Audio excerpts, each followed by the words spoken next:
আমি তোমার জন্য একটা পাত্রী ঠিক করে এসেছি। ওমরের ছেলে বলছে, কি পাত্রী ঠিক করেছো? মেয়েটা সুন্দর না কালো কয় জানি না, ল্যাংড়া না কানা কয় জানি না, লেখাপড়া কি জানি না, তাহলে কি পাত্রী ঠিক করেছো?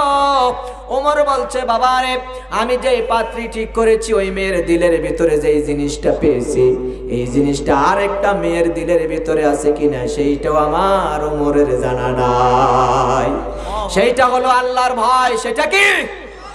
ইয়া আইয়ুহাল্লাযীনা আমানুত্তাকুল্লাহ, ও ঈমানদাররা আল্লাহকে ভয় করো আর ভয়ের হক আদায় করবা।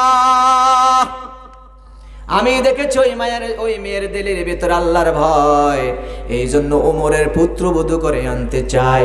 আল্লাহর ভয় যদি অন্তরে থাকে, এই দুনিয়াতে সম্মান বাড়ায় দেয় কে? যাদের হৃদয়ে আছে আল্লাহর ভয়, তারা কবু পথ ভুলে যায় না। আল্লাহর প্রেম ছাড়া এই দুনিয়ায় কারো কাছে কোনো কিছু চায় না। রাতের আধারে যারা সেজদাতে রয়, দু চোখের স্রোতে নদী যেন বয়। রাতের আধারে যারা সেজদাতে রয়, দু চোখের স্রোতে নদী যেন বয়। ছলনার হাতছানি যতই আসুক, পিছনে ফিরেও তাকায় না। যাদের হৃদয়ে আছে আল্লাহর ভয়, তারা কবু পথ ভুলে যায় না।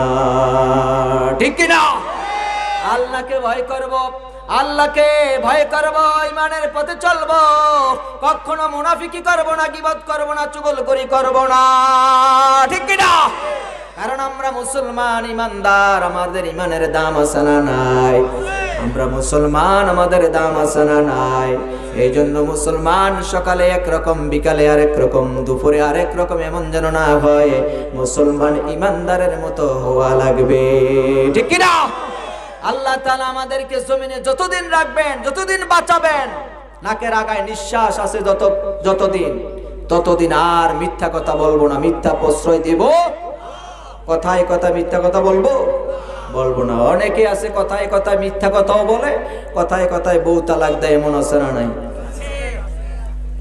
এক ব্যক্তি ওমরের কাছে এসে বলছে, ওমর, আমি আমার বউরে 100 তালাক দিছি, এখন আপনি ফতুয়া দেন, আমার বউ আছে না নাই? ওমর কয়, ঠিক আছে, তাহলে আমি ঘর থেকে আসি। আসলেন, ঘরের থেকে চাবুক নিয়ে আসলেন। আয়েশা জিজ্ঞেস করছেন, কয় তালাক দিছ? কয় 100 তালাক।